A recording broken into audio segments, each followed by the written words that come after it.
So your health doesn't succeed or fail because of one habit. It succeeds or it struggles based on how well your systems are integrated. So in this episode tonight, we're going to slow the cameras down. We're going to step inside the blueprint and look at the architecture that holds your life together. This is the integration blueprint. And I'm telling you now, once you understand it, the way you think about your health will never be the same again. Hey, this is Dr. Dwain Woode. Welcome back. And to those of you who are new to me, that's Wood with an E. The E stands for endocrinology. Here I educate, I empower, and I encourage you to take charge of your health and your life, avoid complications, and go to the next level. We're creating the life we've always wanted, and we are living limitless lives. I want you to have the success in your health, just like you're having in other areas of your life. We want you to show up for those things that are important, the family, the friends, the connection, and those dreams that you've been pouring into. You don't need superhuman strength. What you need is a strategy you can trust, a plan you can follow, and the support and the determination to keep showing up every single time. Hey, if you're new, go ahead and put new in the comments because I'd love to welcome you with a hand clap on some music. And let you know that I am excited that you're here. Whatever platform you're joining us from, wherever you are joining us from, go ahead and drop that in the comments. Whatever city, state, town, village, country, even that you are joining us from, we want to make sure that you are here. Go ahead also and drop in the comments if you are new so that we can say hello. If you have questions, go ahead and put those in the chat and make sure you put a Q and a colon in front of that so we know that that is a question that we need to get to. And then a special shout out to our Accelerator members who are out there. Thank you for coming through and hanging out with us. This channel is designed to help you be able to show up and be able to plug in to the various things that we have that are part of your health. So if you are new, or if you're coming back, or if you've been here and you simply want to reorient yourself, if you go to the channel, there are two playlists that I want you to pay attention to. One is entitled Start Here. So if you want to know what we teach, how we work, what the path is that we've been on, that is where you would go, and it's simply called the Start Here and the Start Here playlist. If you want to know what's going on this week, the things that are happening this week, the conversations we're having this week, the videos that we're having this week, if you want to know what I'm going to eat for the last time before I start my fast, or when we end the fast, what I'm going to eat to start my eating window, you want to show up, and that will be in this week's videos. And one of the important things that we've been doing, and one of the fascinating and one of my most exciting series that we've been doing is the MOVE campaign, Metabolic Optimization via Exercise. So let's go ahead and let's listen to that right now.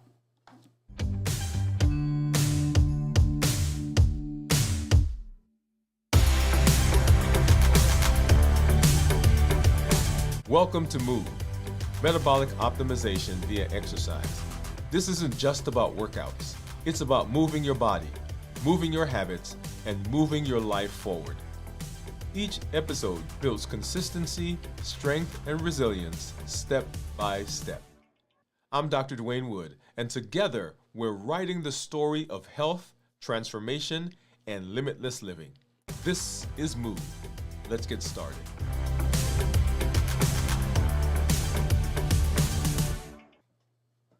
All right. So excited about that campaign. So if you've not taken the opportunity to jump in and to join us for that, I want to make sure that you get out there and do that. Moving is one of the most important tools that you have that can help with your metabolism. All right. So we are going to take a look at a few things. I've got my monitors that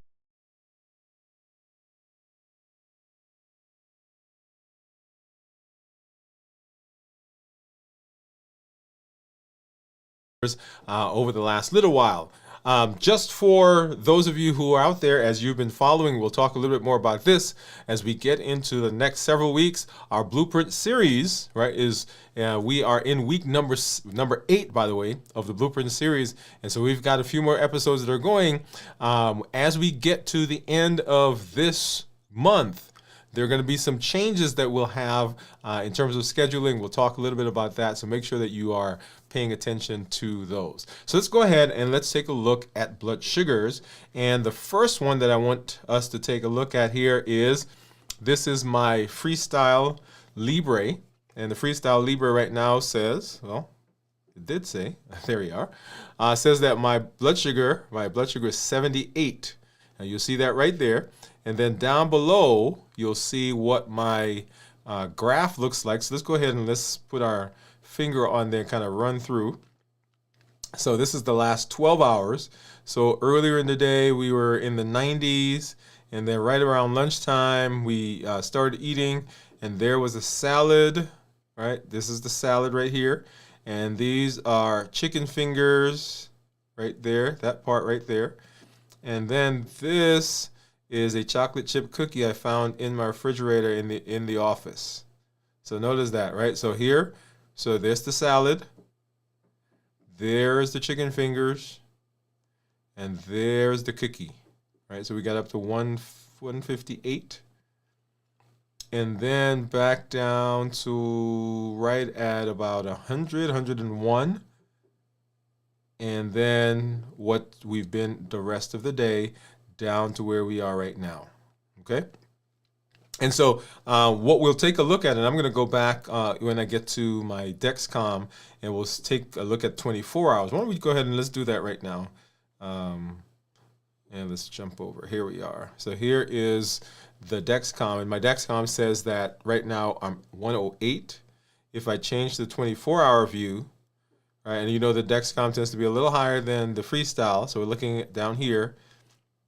And let's kind of scroll through and find where we are. So here is, so we were down at 103. Here's the salad. Here's the chicken finger. Here's the chocolate chip cookie. And then down to 136, 148, 149, and then down to where we are right now at 108, right? So notice that. And so starting at, was that 12-ish, let's say 12:30, and we popped up, right? So here's 130, so 137, and then let's go to 230, right there, we're 161, 330 at 198, 430, 530, and then here we are now. Let's go 630, just so we keep it in a 1 hour box. So 114, okay? And so that is what's been going on with my blood sugar over the last 24 hours or so. We're coming off the heels of Thanksgiving, and so let's take a look. Let's go to this view. Let's take a look at what's been going on with my blood sugars. Let's go over the last 3 days. So Thanksgiving was what, 4 days ago? So here's the last 3 days, right? 119 average blood sugar. Last 7 days, 118 average blood sugar. So that's within that is within the Thanksgiving period. And then of course the last 14 days, 112. So over the course of the last 3 days, 117. Last 7 days, 118, and we usually tell people we want their average blood sugar to be between 100 and 120. So we've kept that in that course. Okay, all right, and then let's go ahead and let's take a look at what my numbers are based on my monitors over here, and we'll compare that to what my continuous monitors are saying. So for that, let's go over here, and I need a brown for glucose, a blue for ketones, and then I need a strip for the contour, and then of course I need some lancets. Right, let's get that over there. All right, here we are. And let's get a strip out for the contour. And if you're there, go ahead and start dropping in the comments. What do you think my ketones are going to be, right? Because we've not been fasting since last week. Let's get that in this one. We've not been fasting since last week.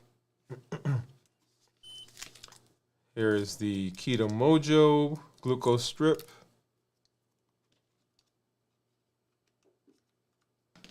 And then we're going to go ahead and open up the ketone strip as well. Just have that off to the side. And then just grab one of our lancets. Get that open, find a finger, and we're going to just pick on the same finger like we've been doing. All right, poke, poke, poke. Let's see if we get a good, okay, that was not brisk, but good enough drop. And get one on the contour as well. Get those started. And so 91 is what the Keto Mojo says. The contour says we're 96. And if we get back over here, we'll see that the Dexcom says 108. And then 71 is what the Libre says. So they're all kind of within 10-ish points. Of course, the contour or the Libre is 71, so 91, so that's 20 points. And then the Dexcom is 100 and what was it? 108. So you see we span anywhere from 71 to 108. And so for those of you who are out there, let me go ahead and get this ketone started because I can see that drop drying already. For those of you who are out there who have questions about the numbers, you say, oh, my monitor is always different from my finger stick, and the answer is yes. They can be 20% different from each other, and that still be considered within the target range. Okay, so what do you think is going to be, by the way? Here we are, 6, 5, 4, 3, 2, and 1. So low. So ketones that are less than 0.5 are considered normal. Ketones that are 0.5 to 1.5 considered nutritional ketosis, and then above that would be therapeutic ketosis. Come on back as we go through the week. You'll see what my numbers are. We will start our fast tomorrow, so make sure you are joining us for that as we get through the week. Okay. All right, and then let's go ahead and say hello to some of our community members. I see you out there. So let's do this.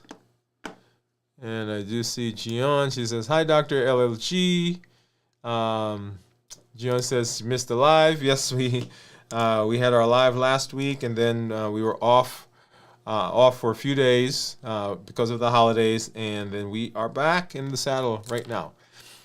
Let's see. Happy to see you again. Hello, Gian from Little Pig. And I'm assuming, is that you, Steve? I think so. Yes. So Gian is saying hi, Steve, and Gian is saying low. Yes, yes, yes. Low. Everybody's guessing low, low, low. Yes. And that's where we are. It is low. Okay. All right. So let's go ahead and we're going to hop into our discussion for this evening. And because this is a very interesting one and a very important part of our conversation as we continue in the Blueprint series. So let's go ahead and let's hop over there right now.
All right, so we are continuing our blueprint series. And in this episode, we're talking about how your health systems actually work. Okay? And we start by laying some grounding, all right, some foundational ideas and thoughts. And so we ground ourselves in a simple idea, is that you don't change in isolation. Your metabolism doesn't change alone. Your emotional health doesn't change by itself. Your habits don't change alone. Every part of your health is constantly interacting with every other part. And one of the issues that we have is when we talk about health, we tend to talk about health as though everything is in a little bucket by itself. And when one system breaks down, we wonder why that is. And it is because there is an interplay, and if we're not understanding that, then we lose focus, we get frustrated, and things go awry. Okay?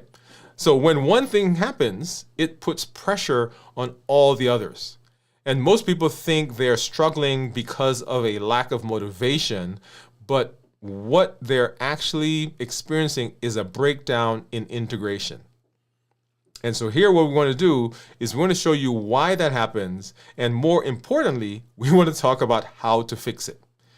And to get us there, we're going to walk through this in a few stages, well, 4 to be exact. What is integration? What does that really mean? What happens when systems don't work together? How to identify your personal points where you might be having some struggles, and finally, how to build a system that actually holds your life. So that's where we're heading. Now, when we started the series, we did a show, and the episode was how to build a life that holds the change that you're designing. It was essentially the concept. And so that was the how, right? So that was the theory of it. And now we're coming back and we're saying, okay, now we've talked about the theory, we've built these several blueprint concepts, right? For instance, we talked about resilience, we talked about reflection, all of those, we talked about energy. And now we're going to implement that, we're going to put it together, and that's the whole idea behind the concept of integration, right? So integration, so the integration blueprint, how your health systems work together. And even as you're looking at the slide that's there, right, I want you to take a moment to notice, even the title tells a story. The diagram that we have, so the blueprint in the background, the integration and the connection in the puzzle that's there.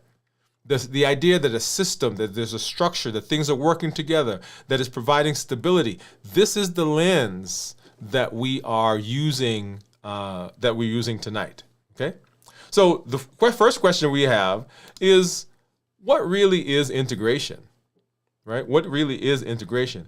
And most of the time, we think of integration kind of, as I mentioned before, one simple thing, right? We think of it in one way, and that is not actually the case. Most of the time, when we talk about improving our health, what we do is we talk about isolated areas, right? We talk about needing to stop eating sugar. Great idea. We talk about needing to sleep better, or I need to exercise more, or I need to manage my stress. These are all important goals, but they're isolated goals. Integration is different. Integration says that, yeah, those are important, but what we want to do is we want to find a system that ties everything together. And so that is the idea that we are dealing with in this episode. What really is integration? Because integration is systems in relationship, how all of the things work together. Put simply, it's what happens when your body's systems, your routines, your decisions, and your environment all support the same direction. It's the point where your sleep supports your hunger supports your food choices support your glucose supports your energy supports your habits, and your habits support your health moving forward. Okay? So integration means they're no longer fighting each other. Let's make this practical. If you sleep poorly, then your hunger signals tomorrow will be louder. That's not a character flaw. That's not a personal defect. That's physiology. If you're stressed all day long, your glucose will run higher. Not because you ate the wrong thing or you did the wrong thing, but because cortisol and epinephrine are doing exactly what they're supposed to do. They're designed to go find energy for you to help manage stress. If you skip meals unpredictably, your metabolism responds erratically.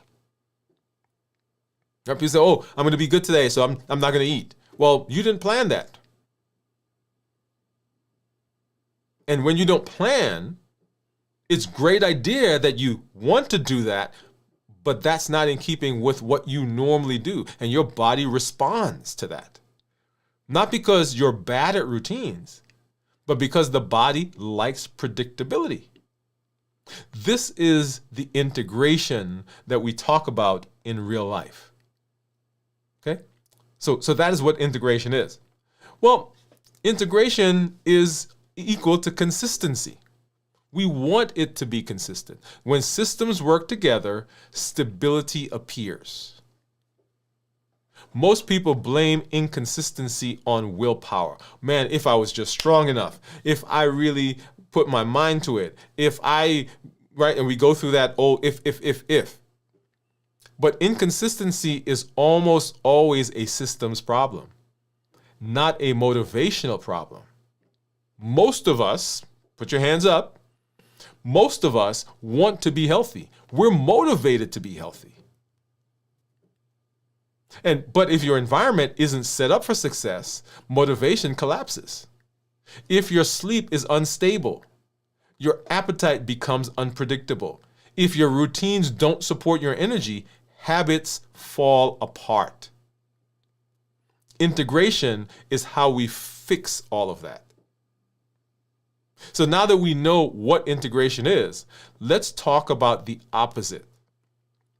Because this is where most people live without realizing.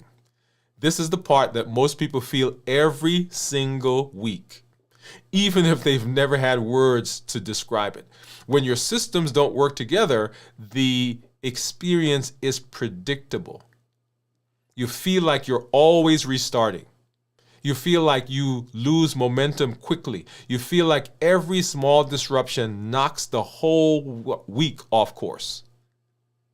Oh my goodness, I was doing fine until my sister came to visit. I was doing fine until we had to take that trip. I was doing fine until the holidays came. This is not because you're broken, not because you lack discipline, but because your systems are not supporting each other. Yeah? So let's talk about systems. So when systems don't work together, what actually happens? So instability follows misalignment. When systems are separated, your mindset goes one way, your routine goes another, your energy goes another. Stability becomes impossible. Let me show you what this looks like in everyday life. Sleep misalignment, for example. You plan to eat well tomorrow. You plan to make good decisions. You plan to stay consistent because you are motivated to be healthy. But then tonight, you sleep poorly for whatever reason. Tomorrow, you wake up with high cortisol, sharper hunger pangs, lower clarity, less energy, more cravings, less emotional capacity to handle the things in your life. Suddenly, your food decisions feel heavy. That's not failure of motivation, because you were motivated. You planned it last night. That's a systems mismatch. How about stress management? When your stress is misaligned. Maybe your food choices are good. You exercise routinely. You fast in rhythm, but stress is uncontrolled. Now your glucose is higher because remember, cortisol goes to find energy. The energy currency in the body is sugar. Your hunger gets louder because your insulin level goes up. Your patience is lower. Your routine is unstable. And you say, why am I doing everything right, but nothing is working? It's not that nothing is working. It's that one system is pulling all the weight. Yeah. Or maybe you organize your eating. You plan ahead. You anchor your fasting. But the environment around you doesn't match the plan. There's snacks everywhere on the counter. You've got an unpredictable schedule. There's constant interruptions. Reminders around you of old habits. The people you're around. The routine gets pulled off track, not because you are weak, but because your environment is not integrated with your goals. That is a systems problem. So now let me show you what happens when multiple systems fall out of sync at the same time. Because this is where a lot of people feel the collapse, right? And this is the cascade effect. When one system is unstable, the others compensate. When two systems are unstable, compensation becomes exhausting, but still doable. But when three systems become compromised, collapse becomes predictable. We call this the cascade effect. For example, right? Simple but powerful example. You sleep poorly, which means that your hunger, we just said, hunger increases. Your hunger increases, the cravings sharpen. So you're craving things that you normally would not. You eat more frequently because it calms you. The glucose stays elevated and fluctuates. Your energy has those big drops because it goes up with the glucose and drops. Your routine collapses. And you look at this, just like, man, I can't ever get ahead. So your motivation goes down. Your drive to be healthy goes down. Your drive to want to continue goes down. That causes increased stress because you're already worried about your health. That adds additional stress, additional worry. Your sleep worsens and the cycle repeats.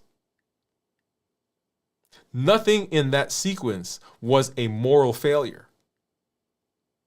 Nothing in that sequence says that you have to be stronger. Nothing was a lack of discipline. It was simply systems interacting without intention. It was that the systems didn't support what your plan was. So if the problem in the system pull against each other, right? What's the solution? The solution is systems working together. Every person has one system that tends to lead the breakdown. We call this the dominant system driver. The system that when it falters, pulls everything else off track. And most people don't know theirs. But once you do, your entire life can change because it shows you exactly where the focus is or should be and where to put your energies. And exactly where small adjustments can create big results. So what is the dominant system driver? What is your dominant system driver? We're going to find the first domino. And there are 4 dominant drivers we see over and over and over. They fall into a few categories. Now, we've talked before about the heat model: habits, emotions, access, and taste. This is not a discussion about the heat model, but the heat model describes what the things are that occur. Right? What are those driving things? And here we're talking about what happens when the systems are not aligned that allows the heat model, habits, emotions, access, and taste, to become so intense that they pull us off course. You get the idea? So when the systems don't work well, when there are compromises within the system, that domino effect, then when we are triggered by the things that we discuss in the heat model, then they become more amplified. So 4 dominant drivers that can affect everything. Number 1 is sleep. Number 2 is stress. Number 3 is our routine. And number 4 is our food structure. So let's walk through each of those in turn. Number 1, sleep. For most people, if sleep is off, everything is off. These are the individuals, these are the people who crave more the next day. They snack at night. They feel foggy in the morning. They lose routine by noon. So they are just done by noon. And they rely on sugar or caffeine to stabilize them through the day. Their first domino is sleep. And they're always feeling like they're pushing the boulder uphill because of the lack of sleep. Number 2, for other people, there is stress. Now, everybody gets affected by stress, but some people are more apt to be drawn off course because of stress. These people can eat well, they can exercise, they can fast, they can hold the routine, but the minute stress rises, glucose goes up, hunger sharpens, emotional eating increases, decision fatigue appears, routines wobble, and it collapses. So their first domino is stress. And then there are people who their routines are the issue. There's no predictability. Every day feels different. There's no anchor point. There's no rhythm. And without the routine, biology gets confused. Hunger becomes inconsistent. Glucose becomes unpredictable. Energy feels unstable. Their first domino is the lack of rhythm. And then there is food, right? I gotta put my hand up, food. There are people whose breakdown begins with their food structure. Not the food itself, but the structure, meaning eating too frequently, grazing throughout the day, skipping meals unpredictably, which gives unpredictable results in their bodies. They get headaches, they get jittery, so all those symptoms. They eat late. They mix high sugar with high fat. High sugar, high fat. There is no anchor times. They don't have a consistent routine throughout their day. This throws the metabolic system into chaos.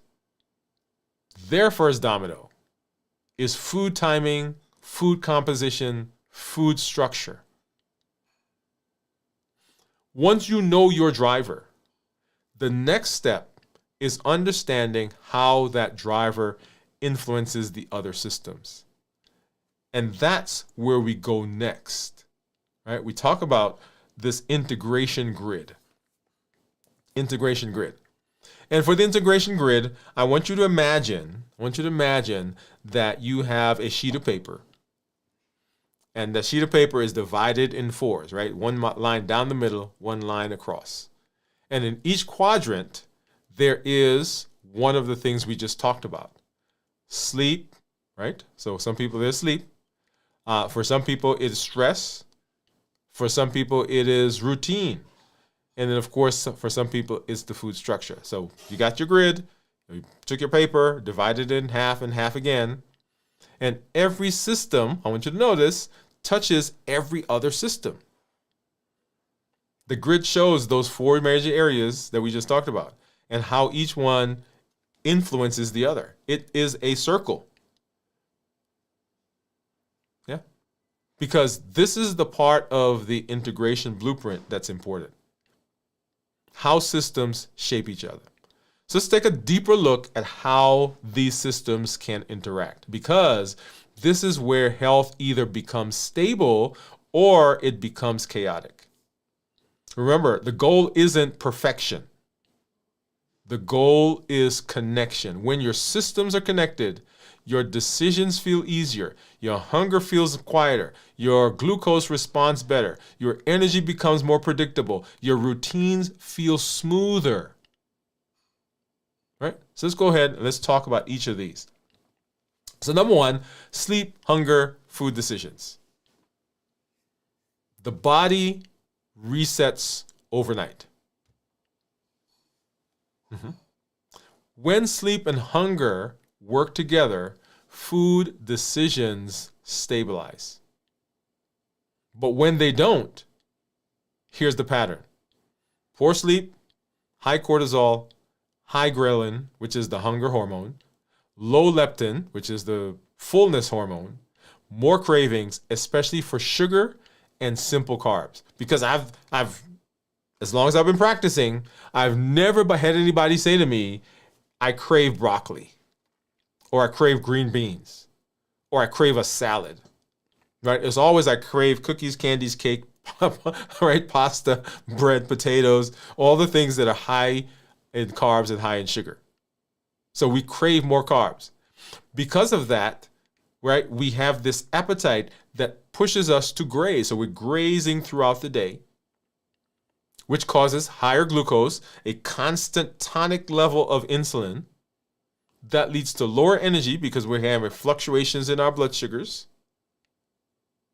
And we get even poorer sleep. This is why many people will say, right, patients, clients, he says, I do well until about 8:30 at night. I get the munchies. I snack even when I'm not hungry. Those statements, those comments usually come back to sleep misalignment. So that's one of the things that happen.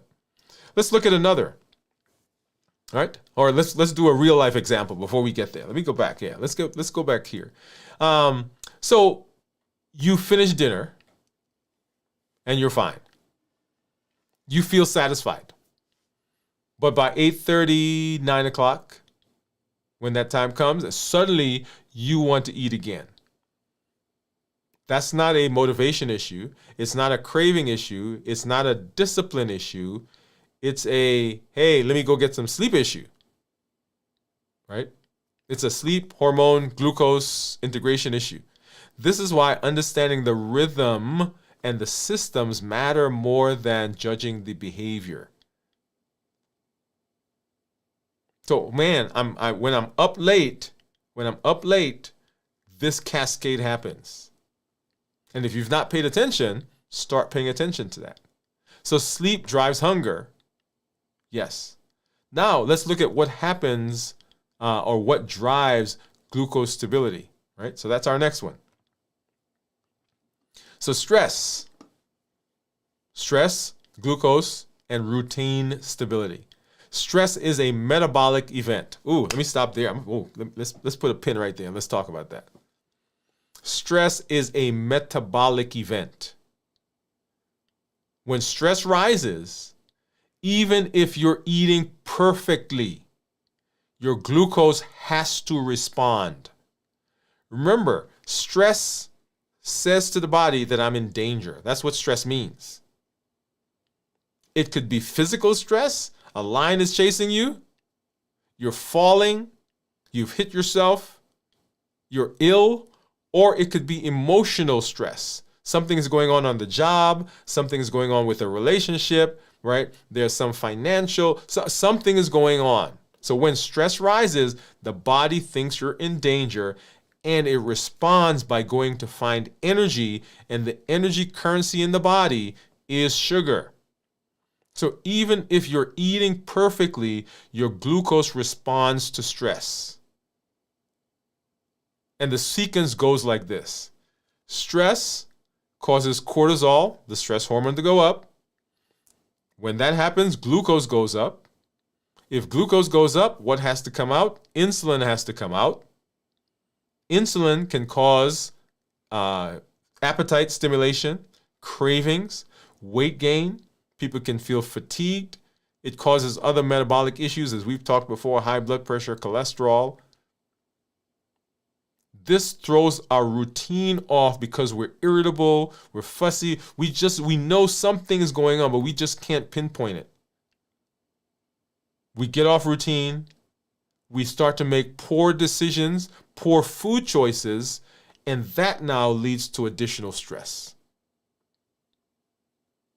This is why some people say, I didn't even eat anything different, but my sugar, my glucose went up and my weight's going up. I'm not doing anything else. Stress is not emotional only, it's also biochemical. It's a metabolic event. It's not just, it's an emotional thing. It affects your biology. So let's bring that into real life for a moment. Many of you have seen this on your sugar monitors, on your Libre, your Dexcom, whatever finger stick you're doing. You've seen it on the scale. You've seen it how you interact with other people. You didn't eat,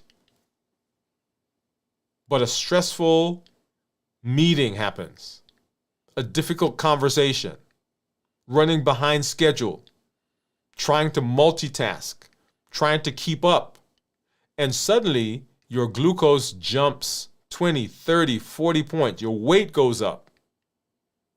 That's not a food problem. That's a physiology problem responding to your environment. So we've seen sleep driving hunger. We've seen stress driving glucose. Now let's take a look at what drives our decisions. So routines, predictability, and decision ease.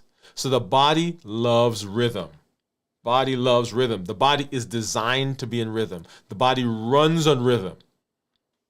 When your day has predictable anchors, when there are those points throughout the day, wake up time, hydration, movement, eating window, sleeping cues, your body loves that. Your biology settles. You stop negotiating every decision because there's calm. You stop debating with yourself. Should I eat it? Should I not eat it? Oh my goodness, that's bad for me, but it's going to taste so good. Where we go through that process, you stop talking to yourself or stop talking yourself into bad choices, and your brain takes you to right choices. Routine lowers cognitive load. It lowers friction. You're pre-deciding what you're going to do. It is the routine or lack of routine that is the place where most people have their issue. So let me share something I've seen over and over for years. Patients who have predictable routines, even simple ones, do dramatically better with fasting, with food choices, with stress regulation, glucose stability, mental clarity, and consistency. Now, I've had people say to me, well, I can't be that predictable. I'm pausing because I'm waiting.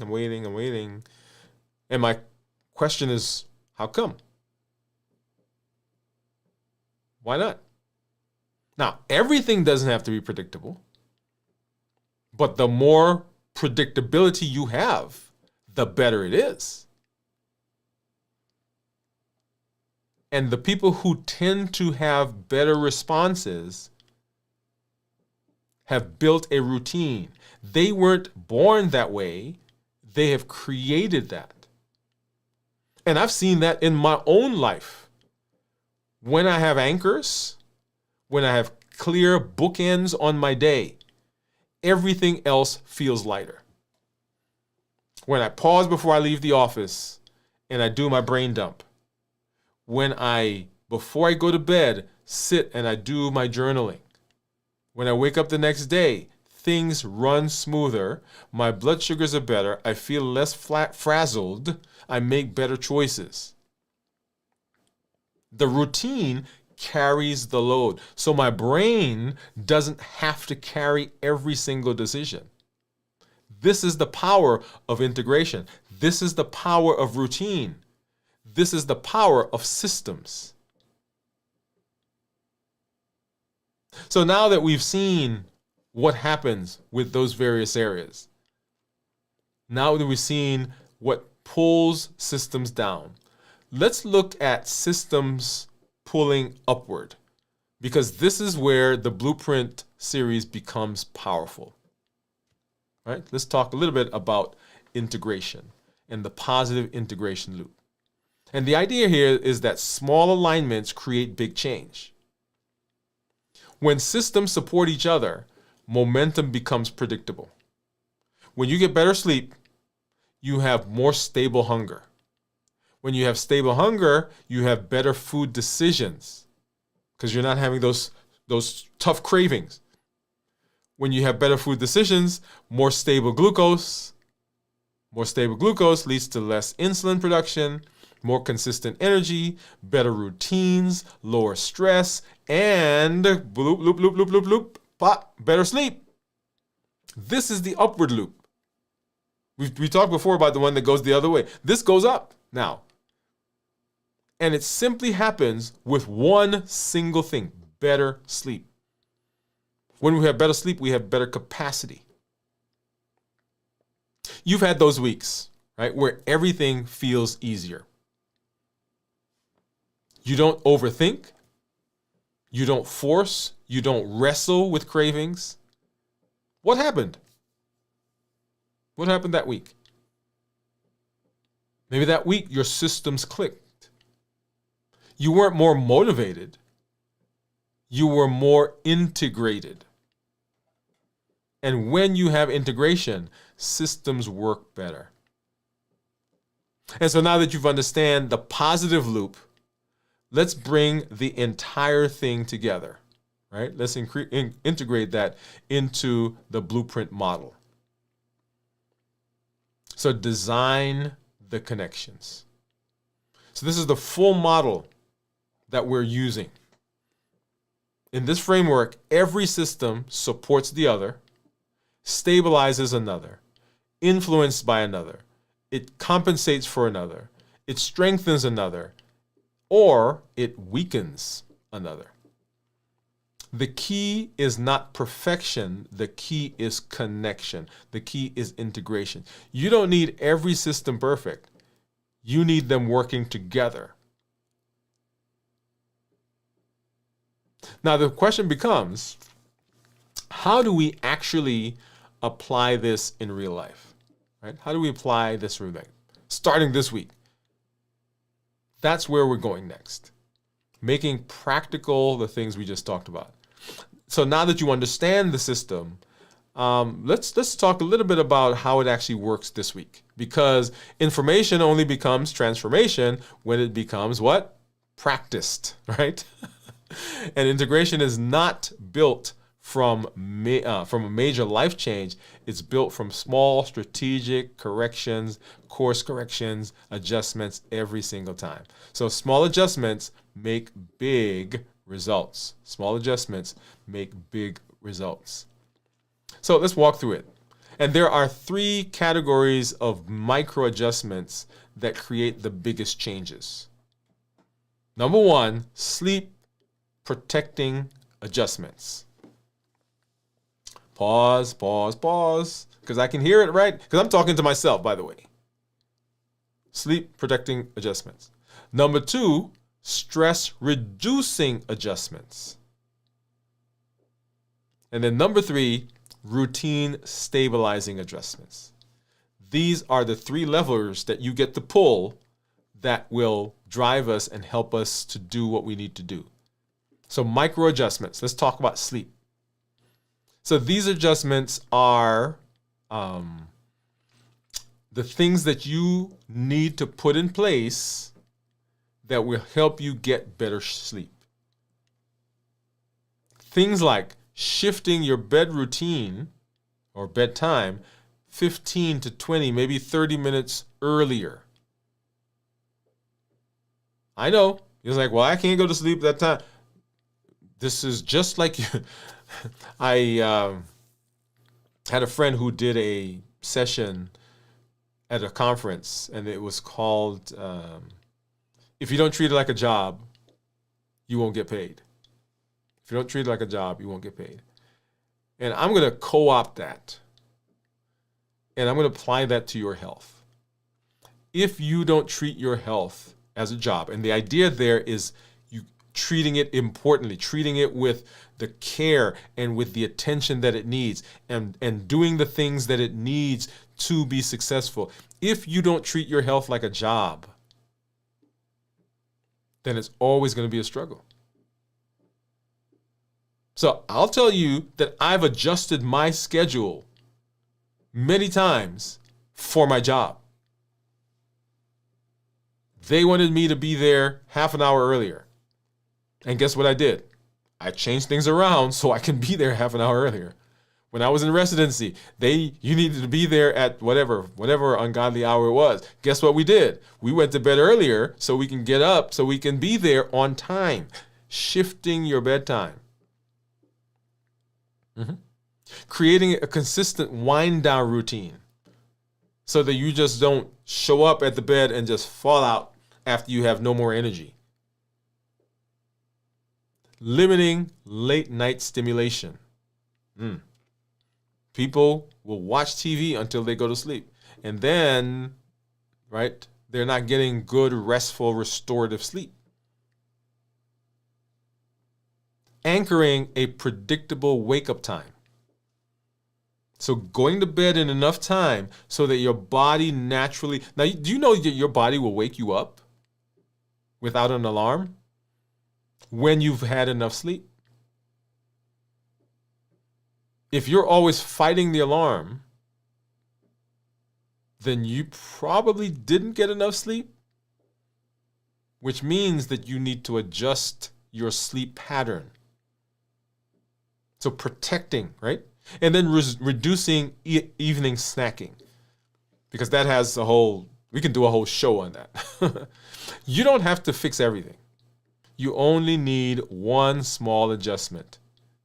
That makes your sleep system better, that moves it towards stability. If you simply move your bedtime earlier by 20 minutes, your hunger cues the next day often can stabilize dramatically. That's integration. Number 2, stress reducing micro adjustments. So we're talking about stress reducing micro adjustments or micro adjustments. The first one is sleep protecting adjustments. This is stress reducing. Now, these include simple things that you can incorporate at any time. A 5-minute breaking pause, breathing pause, mindset pause. I can't tell you the number of patients, clients that I've discussed this with who have implemented this, who have seen dramatic improvement in their stability in sugar, weight, stress, everything. Well, not everything, but you get the idea. So 5 minutes. Maybe you're breathing. Maybe you're just doing a mindset thing. Walking after stressful interactions. Just taking a moment and moving. Change a muscle. Move a muscle, change a thought. lowering your sensory load, your noise, the clutter. There's always stuff going on. Turn some things off. You're in the car. Leave the radio off. Just drive in silence. Clean up your office. I'm in the process of cleaning up my studio. Had all kinds of wires and stuff running back there. I went out and I bought or ordered online some stuff, and now all the wires are under my desk. I don't even know what to do with myself now. The floor back there is clean. I can't see the wires. I don't know where the wires went. Right, take the clutter out. Taking a 60-second reset. Writing down one positive. Writing down a worry. Keeping an I can journal. Setting boundaries on your phone usage and on how people interact with you, how people can access you. Stress is a metabolic event. Small reductions create large downstream benefits. So a patient once told me, I didn't change anything about my food. But when I stopped checking email after 9 p.m., my blood sugars improved. That's not coincidence. That's physiology responding to intention. Microadjustment number 3, right? Routine stabilization. So we got sleep protecting, we got stress reducing, and now routine stabilizing. These are things like setting one anchor time, morning or evening, that will anchor you. I talk about bookends, so I do morning and evening. But pick one if you can't get both in. Preparing hydration for the next day. Right? Getting things ready. Planning your first meal or your first fast. Deciding bedtime in advance. Creating your list of to-dos for tomorrow. So one of the things I do is in my electronic journal, I have a to-do list for today, and then I copy it, date it tomorrow. I take all the stuff from today off of there, and what's left is what I had to carry over, and then I add the new things. So I know what I'm doing tomorrow, and then I prioritize those. Right? So deciding. Putting walking shoes and your clothes by the door. Put them in your bag. Put them in your car. Because if you've got to come home to get them and then go back, it's not going to happen. Get home, put the car in the driveway, and go for your walk. Routine. Routines lower cognitive load. It decreases friction. It removes the friction. It makes the right decision the easier decision, and your body will do the thing that is easiest. So we've looked at adjustments that you can make. Now let's take a look at what you can use, right? So some questions. These are questions that you can use that will help you. This is one of the most powerful diagnostic questions in the entire Blueprint series, is what changed? What was the first thing that changed? And you want to ask this anytime your hunger shifts, glucose levels rise, energy drops, routines break, cravings increase, sleep worsens, motivation. What was the first thing? What went wrong? We're not asking what went wrong. You're asking which system moved first. Find the first shift. Every pattern has a beginning. When you identify the first shift, the pattern becomes clearer. The solution becomes obvious. The effort becomes smaller and the structure becomes stronger because now you've identified. Integration is a detective story. You trace the pattern back to the first movement. A patient once told me an interesting thing. It says my whole week fell apart on Wednesday. I said, what do you mean on Wednesdays? Yeah, on Wednesday, everything was going fine. Sunday, Monday, Tuesday, and then boom, Wednesday. So I said, well, what changed? I don't know. I was eating the same. I wasn't fasting. My blood sugar seemed to be good. Sleep, I wasn't sleeping that well. So one night, I didn't sleep well the night before, a couple of nights before that. And then by Wednesday, guess what had happened? The capacity to absorb life changed. One night, one shift, one system. And everything else, the domino effect happened. When that was corrected, everything else settled. And this is a perfect place where we talk about the IDL, the inner design loop, right? The IDL is this mental framework that helps you bring your systems back into alignment. It has 3 parts: anchor, alignment, adapt. Anchor, alignment, and adapt. Let's walk through them. So anchor, right? Internal, this is your, let's go back here. This is your internal integration, right? Anchor, align, and adapt. So what is true right now is the idea. Not emotional truth, but biologic truth. What's happening in your system? What direction am I actually trying to go? Is my align? Does my current behavior support the blueprint? And then adapt. What small, helpful adjustment can I make? Not big things, a small one to help me move in that direction. So number 1, anchor. What is true right now? What is true? What do I know to be true? Not the emotional truth, but biologic truth. Is number 2, align. Does my current behavior support where I want to go? And then what small change can I make? Right? So let's do a real world example. So you're sleeping poorly. And let's back up. You're feeling hungry. Let's start there, right? So you feel hungry. And the question is, am I truly hungry? And so what is the truth? The truth is I'm not hungry because I just ate. Well, the truth is that I'm not hungry. I know that. And I'm not sleeping because I'm up. So align. So that's the anchor, the align. How is my current behavior supporting where I want to be? Say I want to improve my blood sugar. I want to improve my weight. I want to improve my thought process. I want to improve my relationships. Is my staying up supporting me in that direction? I want stable blood sugars.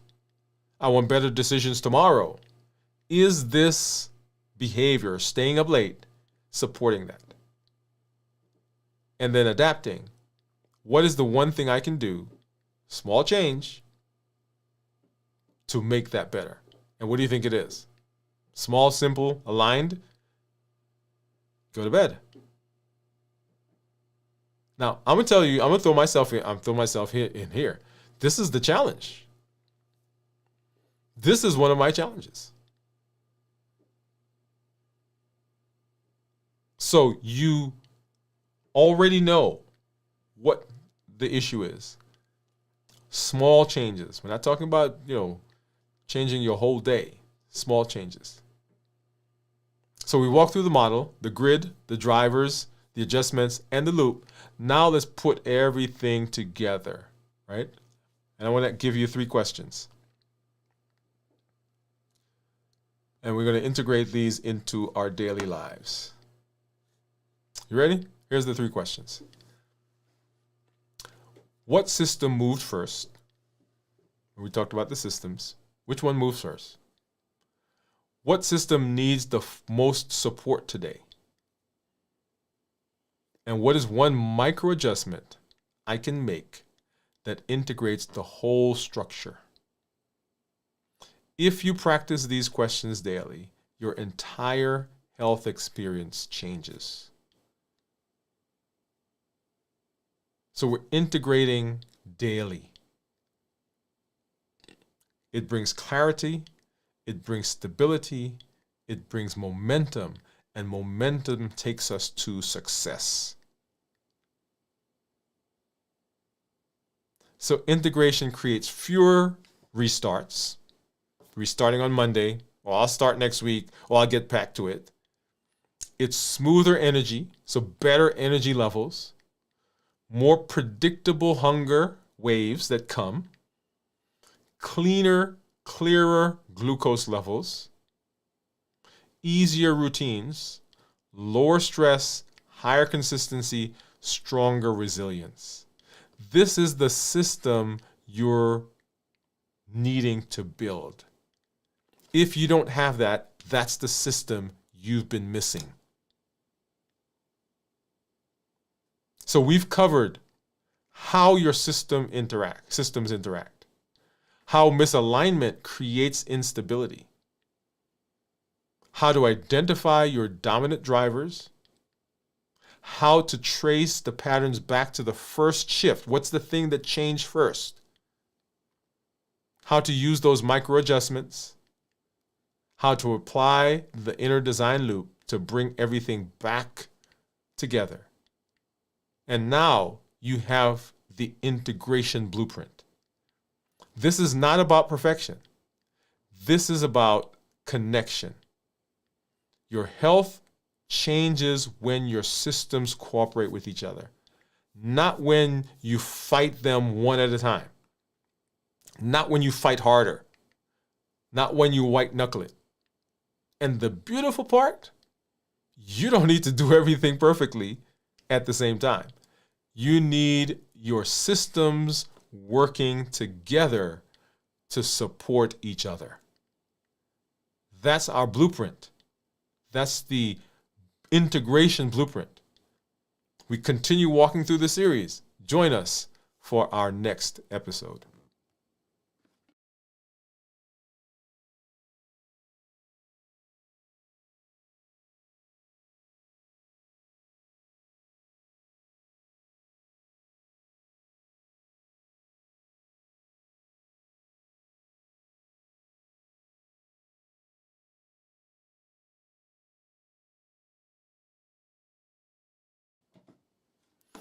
All right, and you guys know I'm going to say it. Yeah, that's one of my favorite, one of my favorite conversations, right?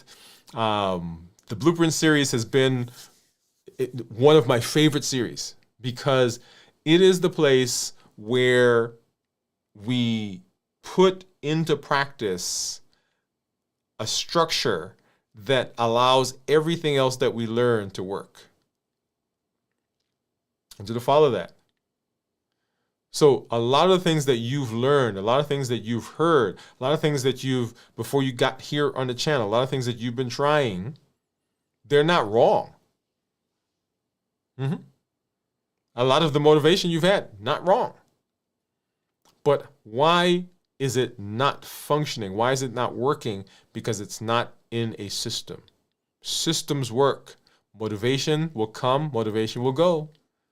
But when you have a system that is integrated, it allows you to be successful even when, here it is, even when motivation is gone. Even when you don't feel like it, the system still functions. And that's the beauty of what we do. The Blueprint series, amazing, amazing. Love it, love it, love it. Let's go ahead and let's say hello to some of our community members. I see you guys out there. Let's see, where did we start? Where did we stop? Let's get this one.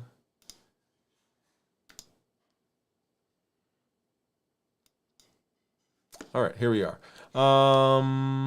Let's see where hi, doctor and everyone. I'm so glad to see you doing okay. Let me go back up. I'm scrolling back, make sure I don't miss anybody.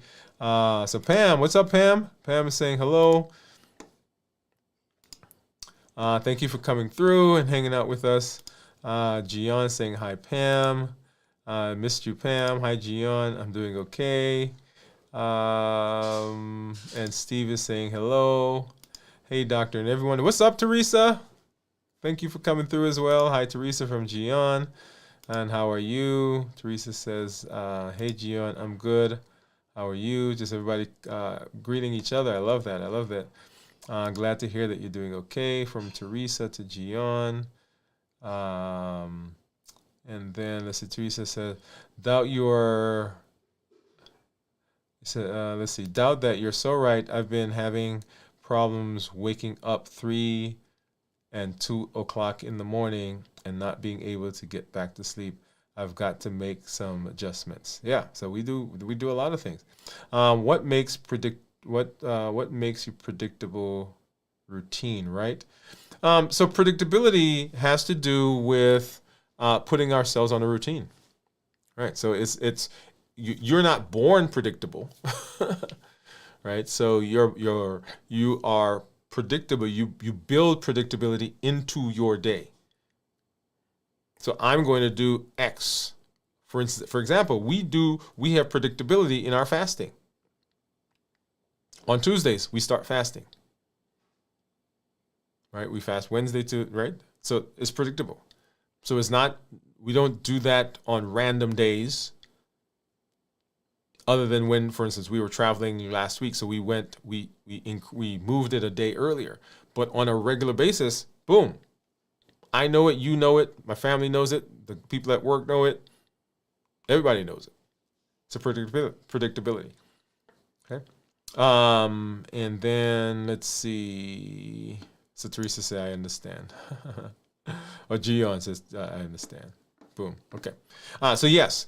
So that's the Blueprint episode 8, y'all. The integration blueprint, your health systems working together.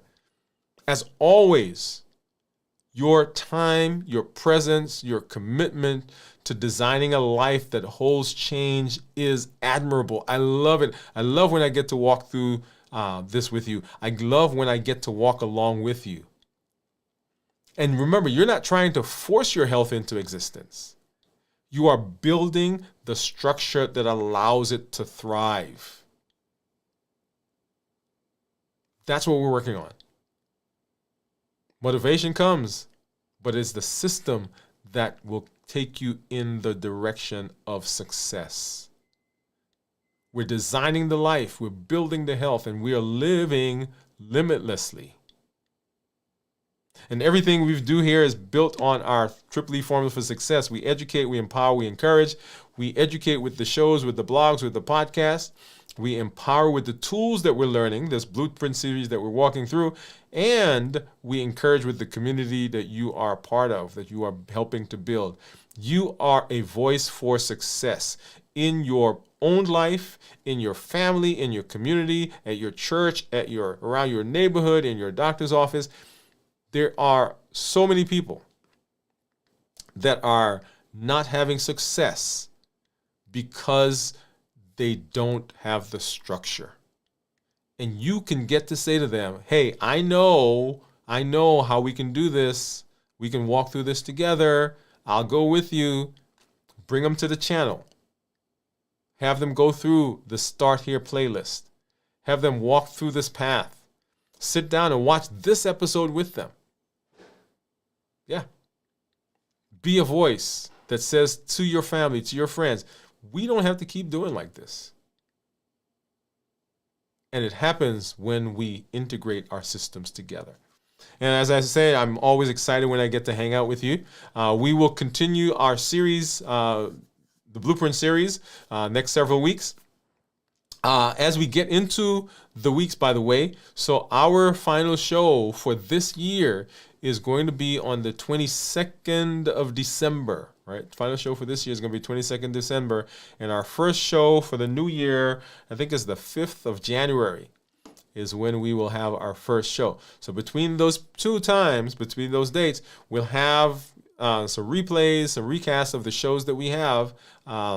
So we'll talk more about what that looks like going forward, but begin anticipating, right? So as those dates are coming through, make sure you're joining us as we move into those dates, and then be ready, because the point of the Blueprint series, remember, is that we are not waiting until January 1 to start thinking about our health.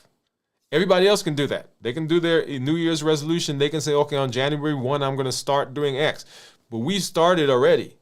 And the Blueprint series is designed to give you the concepts, to give you the basis, so that come January 1, we're hitting the ground running. Right? We're no longer going to try to figure out what we're doing. We already know what we're doing. We already got the structure. Right, so come join us as we move through the next several weeks. This week, of course, we've got our fasting, which will start tomorrow. Join us for that. You get to see what I eat for the last meal before we get into the fast. We'll do that pop-up. On Wednesday, we'll do our 24-hour pop-up, and then, of course, our 33-hour check-in at 9 p.m. Central here on the channel. On Thursday, we've got our 48-hour pop-up and our 56-hour check-in on the show. And then on Friday, we do our complete review of fasting, how to get into the fast, how to prepare for the fast, how to successfully make it through the fast, and then how to break the fast. And you get to see what I eat for the first time after 72 hours of fasting. Come on by. By the way, if you have some recommendations, come on, send them to me, right? Send them to me. We've done Pam, who's out there, one of our community members. Pam gave us a recommendation of something, and we tried it. We made that. Cornelia gave us a recommendation. We did that as well. I said, did Gian give me something? I don't remember. But if you have something that you want me to try for breaking the fast, go ahead and send that, and we will, as much as possible, try to get that done. Okay. So come on back by tomorrow as we begin the fast. And like I said, remember, we're not trying to force our health. We're building it with structure. We are intentionally making decisions. Thank you for coming through. We'll take a look at this MOVE campaign here in just a minute. But this is Dr. Dwain Woode. That's Wood with an E. The E stands for endocrinology. Here we educate, we empower, and we encourage you to take charge of your health and your life, avoid complications, and go to the next level. We're creating the life we've always wanted, and we are living limitless lives. I am here to help you have the success in your health, just like you're having in other areas, so you can show up for those events and those things that are so important for you, those occasions, the people in your life, family, friends, those connections, and for you to be able to enjoy the dreams that you've been pouring into. You don't need superhuman strength. What you need is a strategy you can trust. You need a plan you can follow, and you need the encouragement, the support, and the determination to keep showing up every single time. We'll see you as we go through the rest of the week. For our community members, that link will show up in the community area in just a minute. We'll see you after the show.